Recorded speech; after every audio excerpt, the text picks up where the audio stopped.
All right, welcome back to the Topwater Podcast. I am Justin Ellis. I am the host of this here podcast, and we're back again.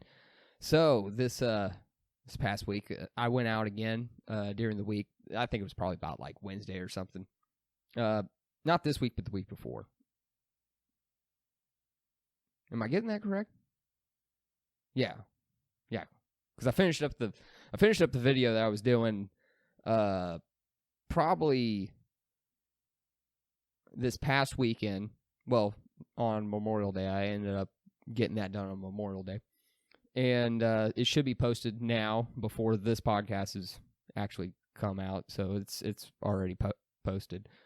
So I went back out and I decided to check out an area that, you know, I kind of like, but I really didn't have too much success in that sort of area, or at least I didn't have too much success with as far as like more quality sort of bass.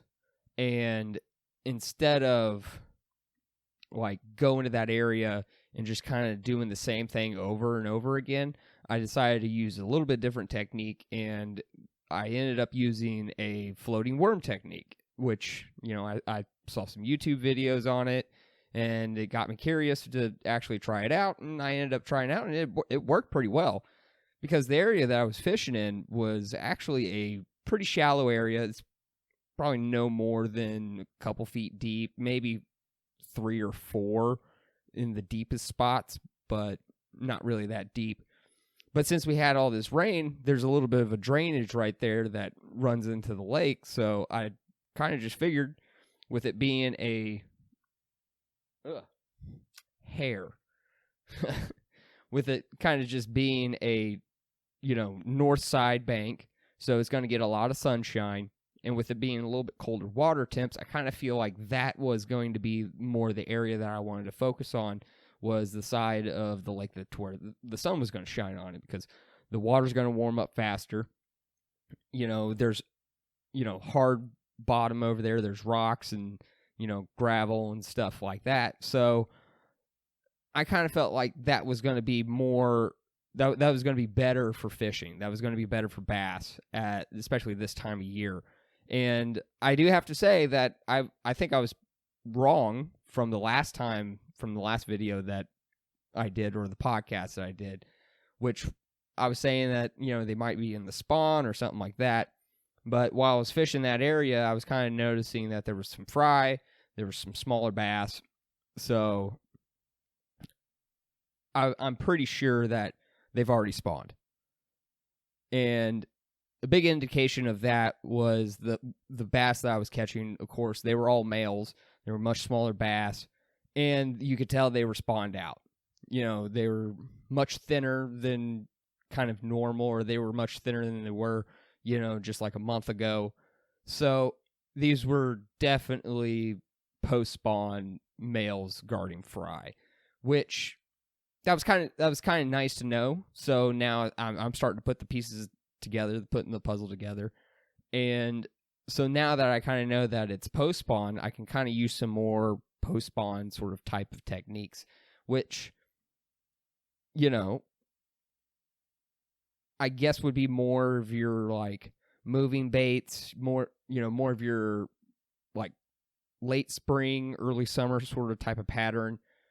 You know, I really need to like make sure that I re-rig one of my rods, or at least redo the line on one of my rods and get it set up so that way I can start using some topwater, because I haven't been using topwater this year. I've just really been focusing on using like Texas rigs and using the underspin and spinner baits and using some sort of like moving bait or like a chatter bait. Been using that a lot, and it's just, you know, that's kind of like my go-to stuff, is that sort of power fishing, moving, quick sort of style, and then punch in to the deeper cover. That's usually where I have the most success when I go out and fish. So instead of doing that, I decided to go ahead and just try a different technique, try something I wasn't really necessarily used to, which I'm kind of used to it, because the same way you fish a floating worm is kind of the same way you fish a jerkbait. And so it's a lot of just, just twitch, pause, twitch, pause, changing up the cadence of it. Sometimes you put 3 twitches. Sometimes you do, you space out your twitches during the whole retrieve. But I liked it. I like this technique. For one thing, I'm a big fan of weedless techniques, mainly because I fish around cover a lot. And a lot of that has to do with the fact that I don't have any sort of depth finder on my kayak, so I'm really kind of limited to fishing the stuff that I can actually see and fishing the areas that I kind of know, I can tell where the contours are. So I end up fishing mainly bank and just 10 yards, 15 yards from the bank, just usually somewhere right in there, which I guess it does kind of limit me as far as being a fisherman and whether or not I'm actually efficient with my time, because sometimes those bass move off the bank, especially if the water's starting to drop. They're going to pull out and suspend, which makes it hard because I don't know where the bass are because I don't have a depth finder on my kayak. But also at the same time, this is also the time of the year to where the schools are going to break. So you're going to have bass that go shallow and you're going to have bass that go deep. And mainly this time of year, I'm targeting the bass that go shallow just because, like I said, my go-to thing is fishing cover, fishing stuff that I can see. And that's worked for me in the past, and it's kind of one of those things, if it ain't broke, don't fix it. But it's also, I also have to be mindful of that just because it ain't broke, you don't have to fix it. Well, that's cool, but you can always add new tools into your tool belt. You can always get out there and try something different, try something new to maybe add a new skill into your repertoire in order to be able to catch bass on a more regular basis. Because what if your go-to techniques aren't working? And that's what I was finding out, that my go-tos were just kind of coming up short. I was getting bites, or I was getting strikes, more necessarily to kind of say, but I wasn't getting the fish to commit to those things. And the things that I needed to use was maybe a different technique, like the floating worm technique.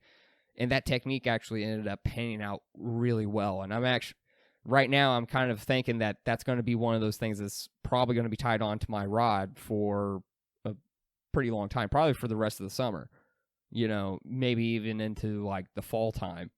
When the fall time comes around, I'll probably just switch it out. Instead of using a floating worm, I'll probably switch it out for a fluke or something like that, so that way is whenever they're, feeding up for the winter time, I can get them off that reaction bait, off of that, soft plastic little jerk bait. Usually they're flukes or some sort of variation of it.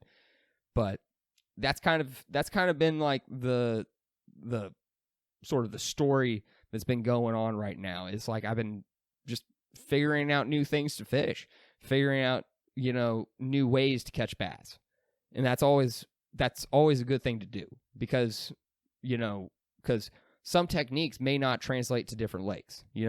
Different lakes are going to have, the bass are going to be more preference towards a different type of presentation. And the better you are at presenting multiple presentations, the more likely you're going to have bites and the more chances you are to actually land fish. So with that also being said, I'm also looking for new areas to fish. So I'm starting to think that if I'm going to fish a different area, maybe I should stick to something that's more into my wheelhouse, which is fishing cover, fishing, brush, fishing, laydowns, grass, that sort of thing. Unfortunately, where I kind of live right now, there's not too many lakes that I've fished so far, or at least the lakes that I have fished really don't have grass in them. They're more just these pea gravel, rock, chunk rock, there's sunken trees and that sort of thing, which is good. But it's not part of my wheelhouse. That's something that's outside my comfort zone, which maybe I should get better at fishing those. But also at the same time, I've hit this spot to where I almost need a different kayak in order to fish some of these lakes. Having a pedal drive kayak would just make all the difference, because then I wouldn't have to worry about paddling, and I wouldn't have to worry about boat position as much, because I can maintain boat position while I'm fishing. So while I'm concentrating on fishing, and while I'm actually, retrieving the lure and, putting a good presentation out there, I don't have to worry about my boat position, especially when it comes down to, like, fishing offshore.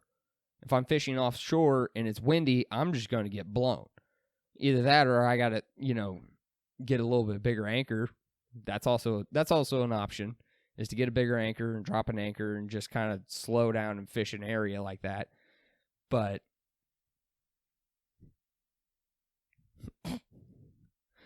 it's the doggy. But that's kind of the fun part. That's the fun part about doing all this stuff, is because I'll actually, it provides a different type of challenge. It provides a different sort of, and now I'm losing my concentration. That's the fun part about doing a podcast in a place that's not a studio. You get random stuff going on. So back to what I was saying, is that there's been a lot of lakes that I've fished to where they don't necessarily provide the cover that I'm really kind of used to fishing, provide the type of fishing that I'm really more used to. And they usually provide a different sort of challenge, because it's much harder to keep boat position in a kayak to where you're actually paddling instead of, being able to anchor off or something like that, especially when you're searching and you're not really sure where the bass are, and they're not and you can't really find, you can't really find them in the area you are. And if you're in a kayak, that means in order to move to a different area, you would have to literally paddle back to your vehicle, load up, go to a different spot, unload and get in the water, then fish. And sometimes you're like, by the time you figure out that maybe the spot that you're in is not very good for the type of fishing that you're doing, or doing, like, mainly if it's like any sort of slow techniques, it's kind of harder to do in a kayak if you're not anchored off, because you're just going to go, especially if it's windy. And sometimes those bass sit on windy points, and sometimes they sit in areas to where it's kind of hard to keep boat position. So I've been trying to think of places that, I could go that would be more suited to my skill set, but it would be new places to actually fish. And I think the best place to do that would be some sort of, would be like a river, a creek system, that sort of thing. I've been thinking about also trying a different lake. I've been thinking about going out to Pomme de Terre and trying out there. I've seen a lot of pictures of people out there kayaking, so that might be a decent spot to go and try out, and to see if that's might be a good place to go. I've been out to Fellows Lake a couple of times. I've been halfway successful there, but also at the same time, I've kind of struggled there a lot. But I will say, I almost landed a pretty decent sized bass. I'm pretty sure it would have been about like a 4-pound, 5-pound bass. It was a pretty big bass. It was one of those things to where I was fishing, and there was this like small creek that fed in there, and there was a tree that fell over into the water that was covering that was blocking the creek. The water was coming through, but you couldn't really get past the tree. I mean, it was pretty difficult to get past the tree after I fished that spot and after I lost that bass. But when I pulled up to it, I was like, hey, you know what? There could be a bass sitting here. This seems like a little deeper of an area, because it kind of got shallow and then it got deep. So I was like, okay, let me see if I can't catch something out of here. So I ended up tossing in there with a underspin and a Strike King swim bait. And I was pulling it back out, and I just felt it just whack it. And when it did, I set the hook, and I guess the way it hit and the way it had it in its mouth, which was so weird. Like, I've never had this happen before, and I've never had this happen since, but the bass literally had the bait sideways. So it must have came up and hit it like this and gripped it in its mouth. So it had it in like sideways like this. And when it came up and shook, I could see the point of the hook not even in the bass. It was literally out, pointing out the mouth. Like, so it had it hold of it. You know, it had a hold of it. It just didn't have it in its mouth. And so it came up and shook, and of course, it came right out because it wasn't even hooked. And yeah, lost a pretty big bass. And I was like, oh no. But it was one of those ones to where I was kind of, in a way, kind of a little bit thankful in a way, because it was the first like real indication of where bass, were in the lake and where they were at that time. So I think the next time I go back there, I'm going to focus on those, like that spot specifically, and fish around that area and just slow down and just make laps. I think that's going to be, I think that's going to be the key if I ever go back there, is to not try to just run, try to run the edges, because I don't have a depth finder that really works. I do have a depth finder. It sucks. It's just, I don't know what's wrong with it. It just sucks. Sometimes you buy cheap equipment, and sometimes you pay for it. You pay for what you get. You buy a cheap depth finder, you're going to get cheap results, and that's what I got. So it's hard to read. For one thing, it's hard to read. For two, there's interference when I paddle. So anytime I paddle, anything that's being displayed underneath me just is gone, and all I see is like lines where I'm paddling. So in order to not have those lines on there, I have to stop paddling. So I have to paddle, and stop, and then read the depth finder, So, and even then, like, it doesn't really get the bottom too well. So it's just one of those. It's cheap. It's a cheap thing. I thought I was buying something that would be okay, and I read some reviews, and I was like, oh, you know what? Let me give it a shot. It's, $100. Let me give it a shot. But unfortunately, that's not the case. It's not. It wasn't good. It's not good. But I don't know if that's my fault. I don't know if I screwed up the transducer, or, maybe, I don't know.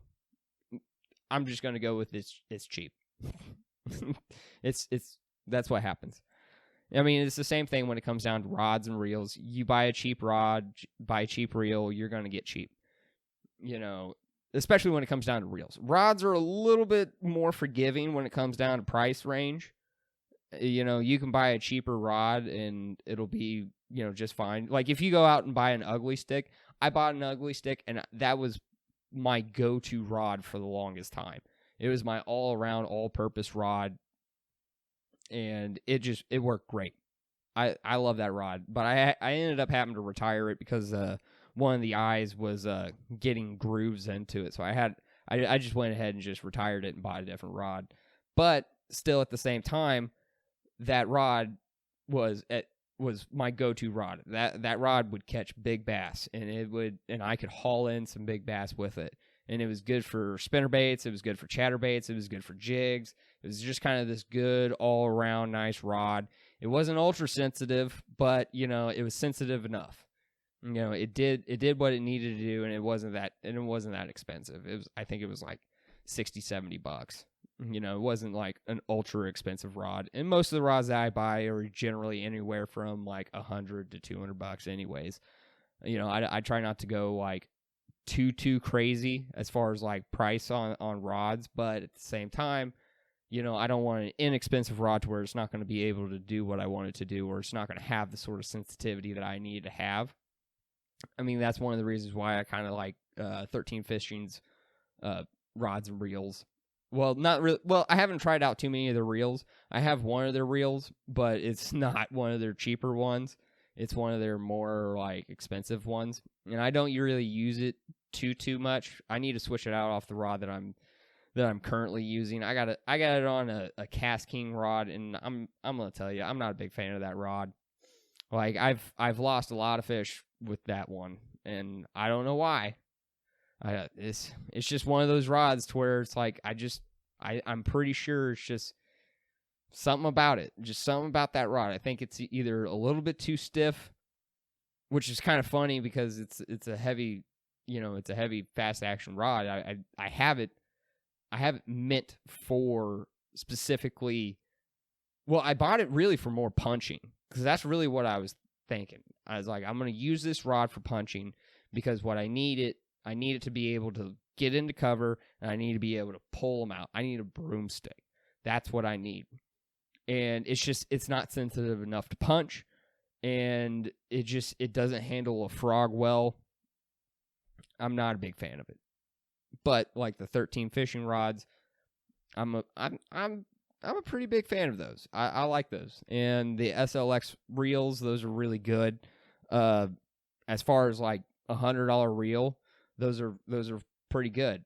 I'm actually a pretty big fan of that. So that's kind of like the fishing setups that I got going. But when it comes down to fishing a new lake, I've been kind of like, I've been debating. Been debating either to go back to Fellows Lake or to go out to Pomme de Terre and try there. Or actually, another thing that I was thinking about is actually fishing below the dam on Springfield Lake and floating the James down, maybe being able to get back up. I don't know if that's going to be an option right now just because of all the rain. And with me only having, like, if I go out by myself, it's not like I could put in and then get pulled back out, down the river. That's just probably not going to be an option. So I got to be able to get back to where I launched. And if the water's too high, it's going to be rough getting back. And, it's kind of one of those things to where the river really only flows one way, and if the current's too much, you're not going to be able to get back up. It's just going to be a no-go if that's the case. So, yeah, so I've been thinking about Palm. I've been thinking about that. And I've been thinking about maybe going back to Fellows Lake and giving Fellows Lake another try, giving it another go. Because I started figuring out something last year, but I just kind of like, it was one of those things to where it's like I wasn't really putting the pieces of the puzzle together. I was trying to get content, and so I ended up just falling back and going back out to Springfield Lake because, I know I can catch fish there.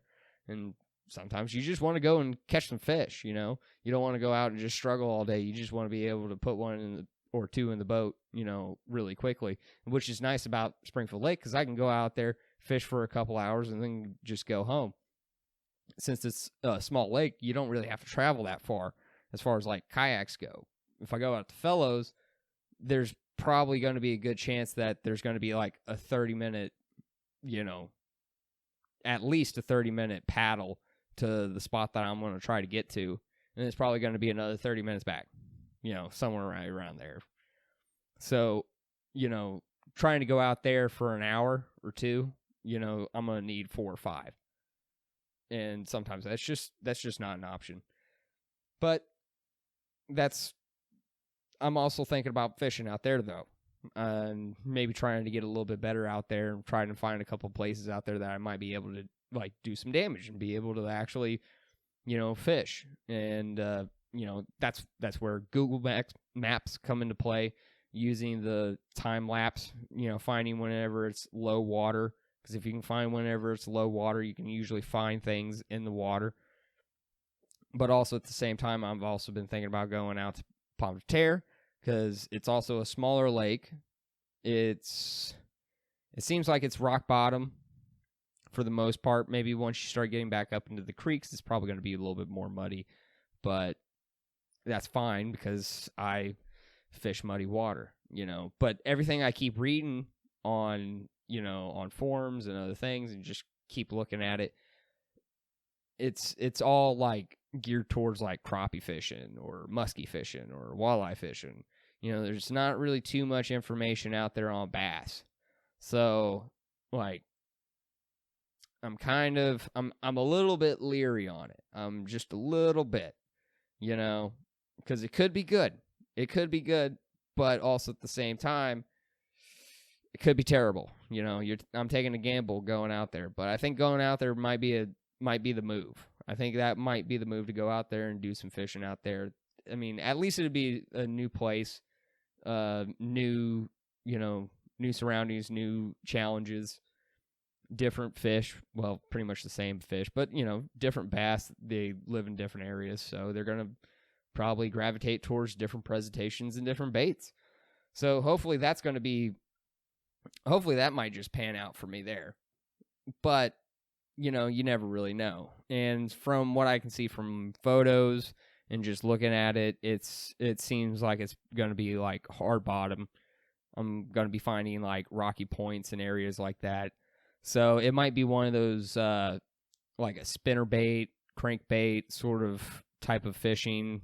Also maybe throwing like a jig or something like that. There may not be too much. I don't think there's going to be too much punching. I really don't. I think there might be more grass if I like get up into the creeks. It looks like there's some islands and stuff, and maybe some opportunity for that if I had pushed back up into those creeks. But also at the same time, I'm not going to know until I get there. I can only see what I can see through photos and satellites, and read what I can, do as much research as I can, and kind of figure that out that way. And it gives me a certain sort of like direction in order to actually go in order to be able to start actually putting together some sort of strategy in order to be able to actually catch fish. But it's also one of those things. It's fishing. You're not going to know until you actually get there. So that's kind of where I've been like sitting at with this. I really do want to get into a new lake, but my number one choice is actually fishing the James below the dam, just because that's going to be more my style. There's a lot more cover, and since it's river fishing, I think I'm a little bit better at fishing in a river and creeks and stuff like that than I am fishing in a lake. It's a little. I think it's a little bit more kayak friendly than it is, than like bigger lakes are, or lakes at all. Just because of just because of the wind. Once that wind starts picking up, and then once that wind starts carrying you, it's just, you're going. There's you don't really have too much of an option whenever unless you're anchored down pretty good. If you got a good anchor, which I need to get a bigger anchor. I think that's going to be on the list of things to get for my kayak. That and a depth finder. I think that's going to help out a lot. But, oh well. I've done pretty good so far. I've caught some pretty decent sized fish so far, not having a depth finder. So it's kind of like,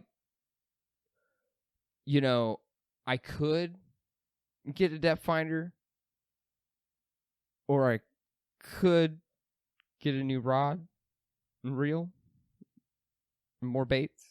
So it's kind of I don't know. I'm kind of torn on whether or not to get a depth finder, because I think I would want to get a new depth finder when I get a new kayak.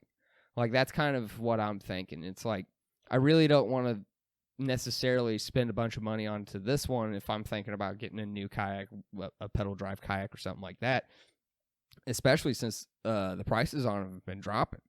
I mean, they used to be, $3,000-$4,000 for a pedal drive kayak, and now you can pick up one for like $1,500, So maybe here in like a year or two, that might just drop down to, sort of like $1,000 or maybe a sub $1,000.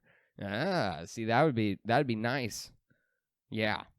Being able to get a pedal drive kayak that's, sub $1,000, that'd be great. Or I've even thought about getting a trolling motor and throwing it on the back of mine.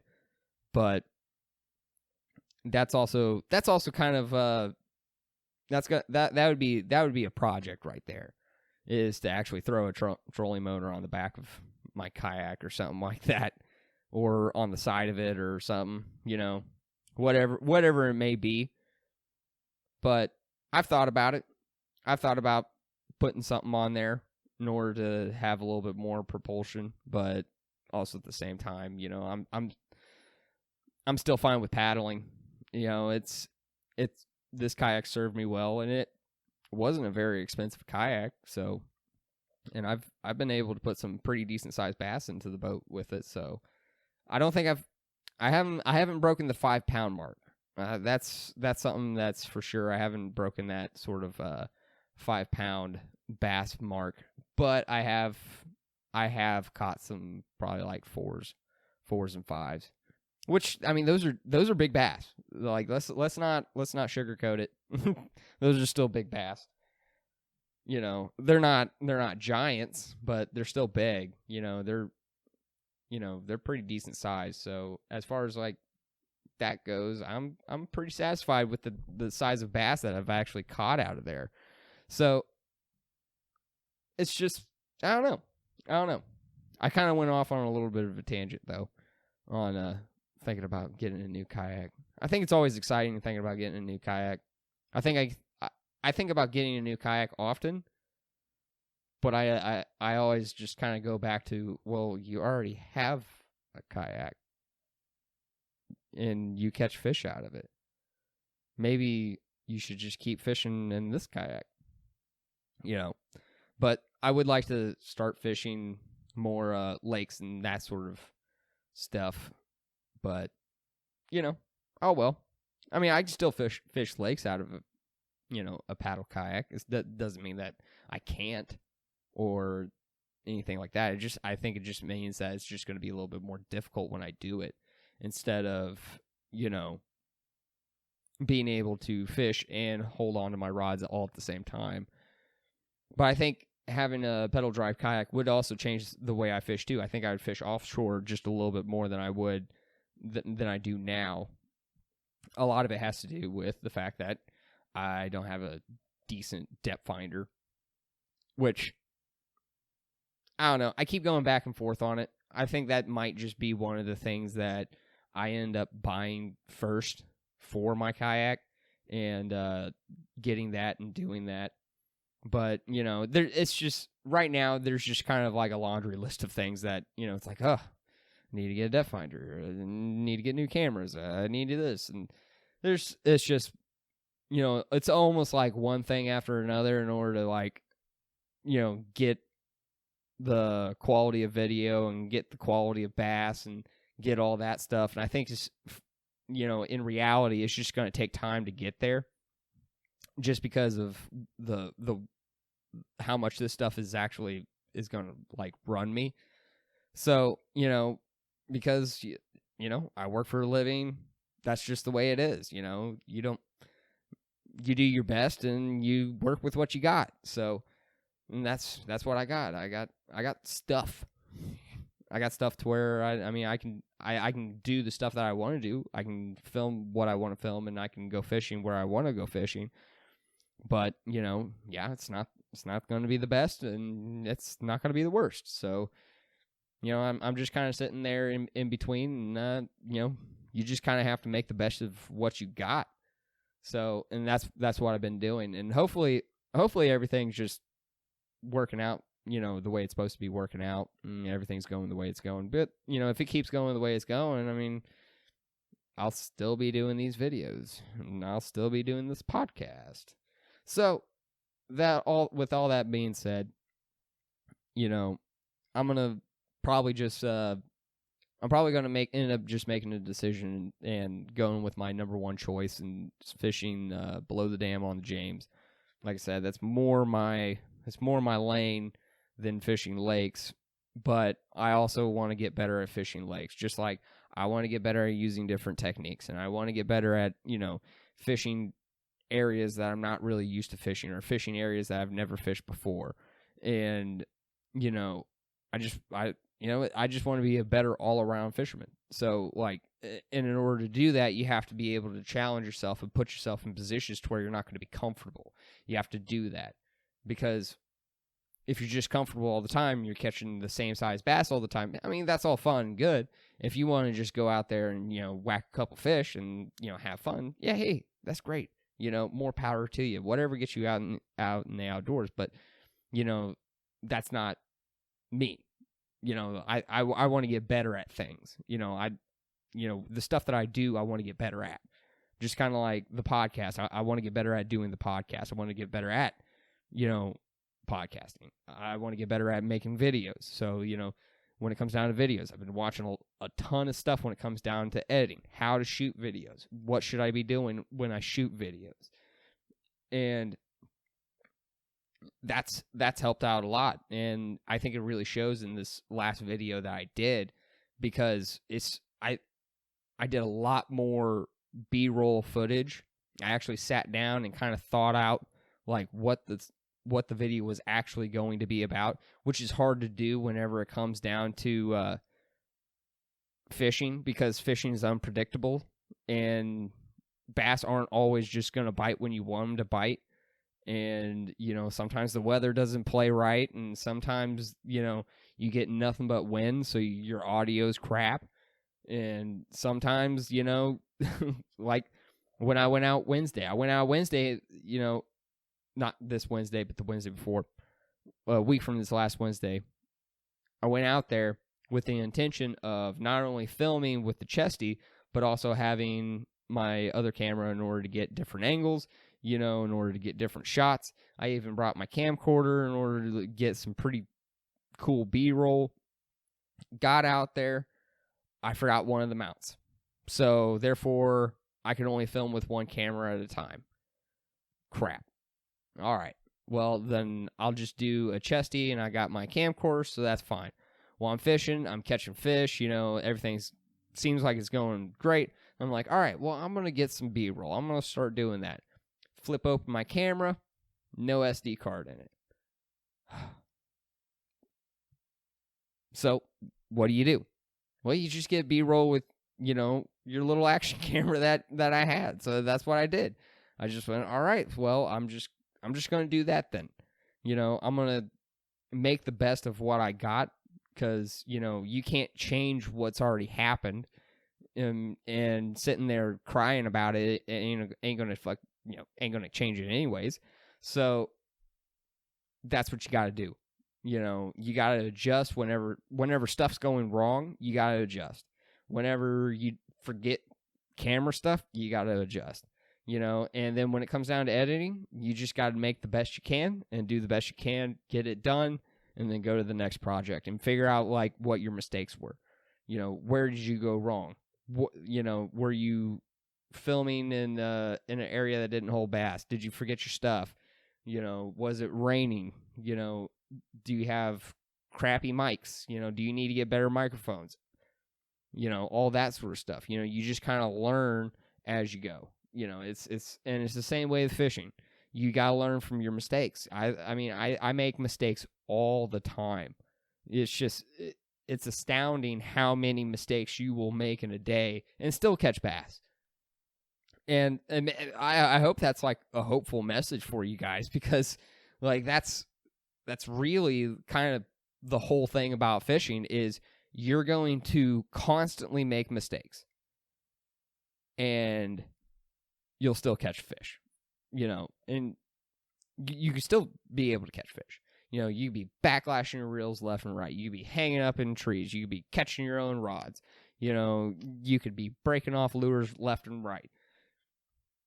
You still have the opportunity to catch fish if you have a hook and a line in the water. So that's kind of the way I look at it is, try not to make the same mistakes that you did before, but then ultimately, just keep hammering on. Just keep going. Because if you don't keep going, then you're not going to catch fish. You pull your kayak out of the water and you load up, well, guess what? You're not going to catch any bass. So, and there's been days to where I have done everything right, and I just couldn't catch a bass. I just couldn't catch a bass to save my life, and that was the day. And you're going to have those days. You're going to have the days to where everything goes great. You just can't produce. And then you're going to have the days to where everything just goes wrong. And for some reason, you're still catching fish. That's when you have to look at the little details and go back and go, okay, well, why was I catching fish? Even though I was screwing up all the time, even though I was backlashing my reels. I've had days to where I would backlash a reel, and because I backlashed a reel, I actually caught a fish. And it's actually a technique called dead sticking. Not backlashing your reel and catching a fish. That's not actually the technique. But the technique is you cast out and you just let it sit there. And sit there. And then eventually a bass will just kind of go, I'm going to eat that. And then you catch a bass. I've had that happen. I've had 5-pounders I've dropped out of the boat during a tournament. You want to talk about a sick feeling? There you go. There's one. So, yeah. You're going to make mistakes. You're going to make mistakes. You're going to do things to where you're going to go, man, I wish I wouldn't have done that. I probably would have been able to, have a better fishing day than what I did before if I hadn't made those mistakes. But, it is what it is. You just got to roll with the punches. You just got to adapt and overcome. You got to realize your mistakes and then adjust, change, and then go for it. But, yep. That's probably going to be it for today. I'm going to go ahead and just wrap this up. I've been trying to keep these a little bit shorter, because I know I can just rant on and on and on and on. But, whatever. So I'm going to go ahead and just wrap this up and just say, you guys and gals, just go ahead and just, if you ain't feeling like you want to go fishing, you can if you want. No. Go fishing. It's, I've had those days where, it's like, I don't know, and then as soon as you go and you get out there, everything's gravy. So just keep that in mind, that sometimes when you think that, I don't know, or you're unsure. Now, if it's something to do with the weather, then yeah, go ahead. You might want to hedge your bets. But, if it's a little rainy, throw on a rain jacket and get after it. If it's a little too hot, get you some Gatorade, get you a hydration packet, get you some water, make sure you eat something, take some vitamins, and get after it. That's really what it comes down to is, don't make the excuses not to go fishing. Make the excuses to go fishing. That's really what it comes down to, because you're never going to get better if you don't actually go do it. That's really what it comes down to. Experience is going to teach you so much more than any YouTube video, than any podcast, than any tutorial, than anything else. Experience is just key. It's absolute key, because you can have access to all the information in the world, but you're never going to know how to apply it if you don't experience it. And that's really where it comes down to. Because you can know the mistakes, but if you've never experienced the mistakes, you're not going to know what to do in order to adjust for those mistakes. So, with that being said, get out there, get after it, get catching bass, make some mistakes, backlash your reels, cast into trees, do that sort of stuff. Trying to skip underneath stuff. Just go for it. Just go for it. And while you're doing it, have fun. Don't take yourself so seriously. Don't take it so seriously. Just have fun. That's really what it is. It's having fun.